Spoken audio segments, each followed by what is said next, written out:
wanna show you what I know. Break it free from the mainstream, the studio machine. I want it my way. Indie Film Nation. I want it my way. Indie Film Nation.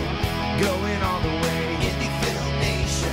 You know it's gotta be Indie Film Nation. 95.7 WRIT, we're live. Of course, tonight, Neil Diamond. To meet your idol, that's something different in this life. This is where I got the idea of wearing a leather jacket.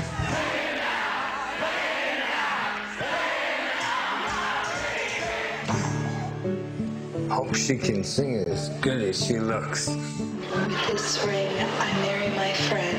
Lightning sings Neil Diamond, thunder sings Patsy Cline, but today they sang a love song and they got married. Well, it took place in a tent. You know what? We have another hometown special guest for you. We got to actually be in it. Thunder was on cloud nine. Holy God, she was next to this guy, Eddie Vedder. You're tempting the hand of fate by following a certain path. In Milwaukee tonight, a freak accident. Police say Claire Sardina was gardening yesterday when a car hit her in her yard. Put that down! Put that down! Am I going to break the camera? We got in this together, so we stay together. I'm just wondering what our future holds. I got the eyes on the prize.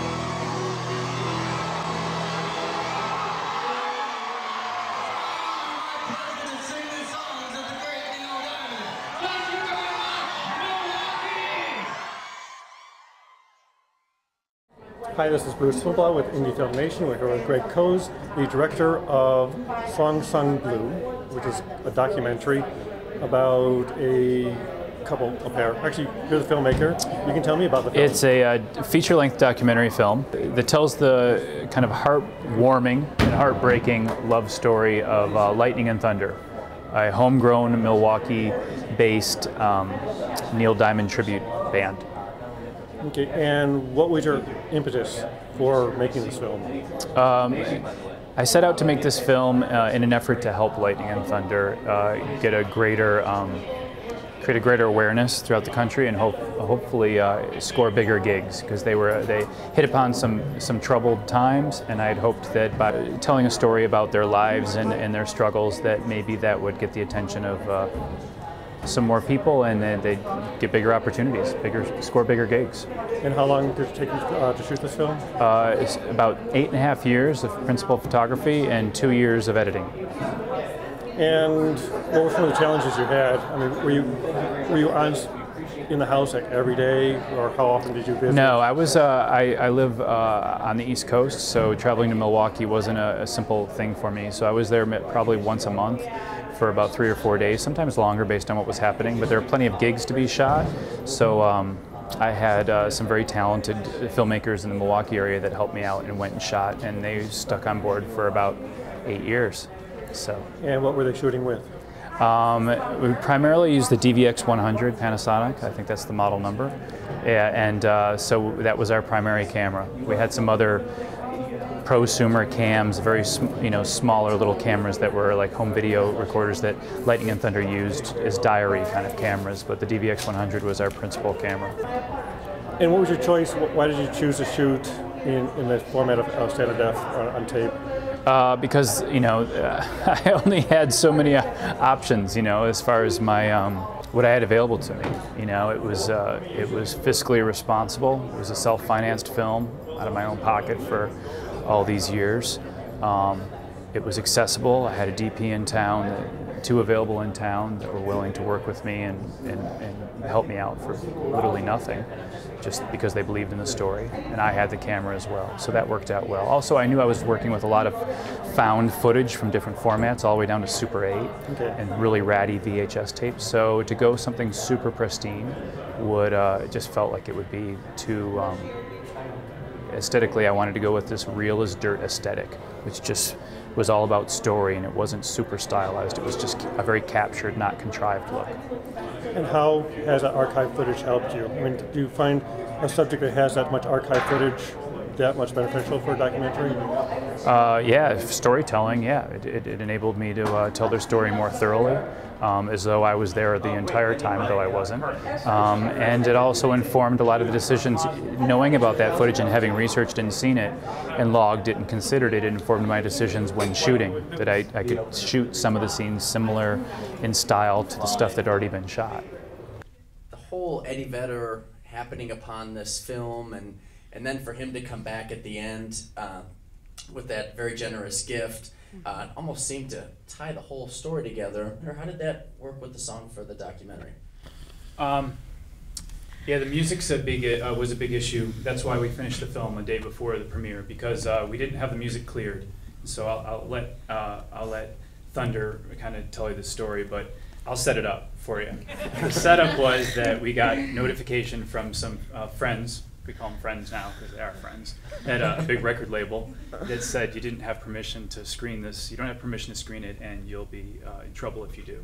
And it was a very legal document on the eve of the first screening. And so we put on the brakes and we tried to explain to them that we had submitted our request 6 months earlier and no one would pay attention to this crazy little silly film about lightning and thunder. And so at any rate, long story short, I put a call in. I had a cell phone number for a long time that I never called, and I knew I might need to call it one day, and that was of Eddie Vedder's cell phone. So when we got this pressure on us not to screen it and legal issues, I called it, and I left him a message, and I explained who I was. I was a little whacked. I was by myself in this condo in Park City, and I was distressed, and I asked for his help, because the only way we would get permission is if Neil Diamond actually saw the film, and we knew he hadn't seen it yet. It was just some people, it needed more time to go through the machine, this request did. So then we delayed the screening and took appropriate measures, and then on the eve of the screening. Well, basically on the eve of the screening, we got a call from Neil Diamond's people saying that Neil had watched the film thanks to Eddie Vedder contacting Neil Diamond and saying, you gotta let these people run their film. They gotta run this story, and they're wonderful people, and that's, all it came about. I think I said it right, Yeah, well, you forgot to mention that Neil Diamond called you. Oh, Neil Diamond called me. Oh yeah, Neil Diamond called when I was in Park City, Utah. Neil Diamond called me and talked to me about the film and said it was moving, and calling me sweetheart and darling, and got to get together with you soon. And when I come to Milwaukee, I want you to be a special guest. Which, by the way, when he did come to Milwaukee, just this last November, I was a special guest. I got to meet him finally. In person. And that was a lifelong dream of not only myself, but of course my husband Lightning, that depicted all the great music of Neil Diamond. So. Amazing story, amazing story. Rachel, Thunder, Mr. Greg Kohns, thank you so much. Thank you guys for being here at the Midwest Independent Film Festival. How can you find out more information about this film? Songsongblue.com has all the information, the trailer, all the screenings, filmmaker profiles, lots of YouTube video. It's the source to know more about the film. And where do you go from here? From here, the film has a couple more screenings, a couple more festival screenings, and then it's off to distribution, which we're in the process of working out at the moment. Great. Well, thank you very much. Great. Thank you very much. Have a good one. Hi, this is Bruce Snowball with Indie Film Nation. We're here with Dahlia Saper with the law firm of Saper Law. Saper Law. Dahlia, what is your core interest in entertainment and in filmmaking? Well, I am an intellectual property and business attorney by background, and filmmaking was always a hobby of mine. I took the film classes in college, and by no means am I a filmmaker. I've always been interested in the arts, whether it's visual arts or motion pictures or music. And when I started the firm 4 years ago, I strived to really focus on the areas of law that would attract filmmakers, artists, and anyone who's creating anything that's innovative. So to that end, we have clients in the fashion industry, the film industry, visual arts, and technology. So a lot of new media, web-based businesses. And what should some filmmakers know when, I guess, meeting with a possible buyer or in making their film? Well, the first thing that any filmmaker needs to do is to operate its production as a business, and a lot of the times the creatives forget that at the end of the day their product, their inventory is their intellectual property and it's their final film. So before they go to a distributor, and before a distributor will even look at them in order to distribute their film, there are several steps that all filmmakers need to take, primarily ensuring the chain of title with respect to the ownership of the work. If you're a production company and you've hired a writer, you need to have the proper documents in place that ensure that the writer does not own anything that he's written.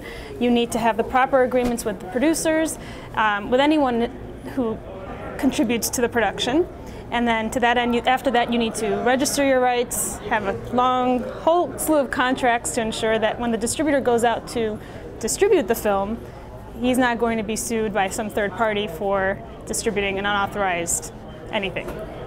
We're losing the microphone. Oh, thank you. And what films have you worked on, or what filmmakers have you worked with? You're here tonight telling some stories about some do's and don'ts of filmmaking. Do's and don'ts of filmmaking based on my experiences with, for the most part, independent filmmakers in Chicago. So I have not worked on big budget films, and most of the time those $1 million plus budgets go to New York or LA. But at the same time, I've dealt with short films, and for example, Salam Shalom Productions, they won the IFP Production Fund a couple years ago. We started them from scratch, from creating the entity to now helping them really monetize their film. Biggest issues I find is disputes over ownership that come about after the film has been made. So I help a lot with litigation related to who owns what. And tonight I thought it would be interesting to highlight some more famous cases and present takeaways for the small guy who aspires to be bought out by a big film company, etc. A lot of independent filmmakers are looking to self-distribute on the internet. What's like the first step they should know before they go to the web with their content? Well, obviously, the more accessible your work is, you have more exposure, and more exposure can be good or it can be bad. Bad in the sense that anyone can take your work and rip it off, and they can be selling it or distributing it in China, and you'll never be able to go after them. But good in the sense that it's great exposure for minimal cost, and so if you want to self-distribute and you want to reach a broader audience, I think it makes sense to go to the web. You should, of course, register anything you have before you make it available, so that if you have to go after someone for infringement, you can do that. Great. And how can they find out more information about you? I'm available at www.saperlaw.com. All of our contact information is on the website, and usually I put up a lot of presentation materials there. So if people watching have questions about filmmaking, copyrights, trademarks, intellectual property, there's a whole slew of articles on the site that they can read. Great. Well, thank you very much. Thank you. I want it my way.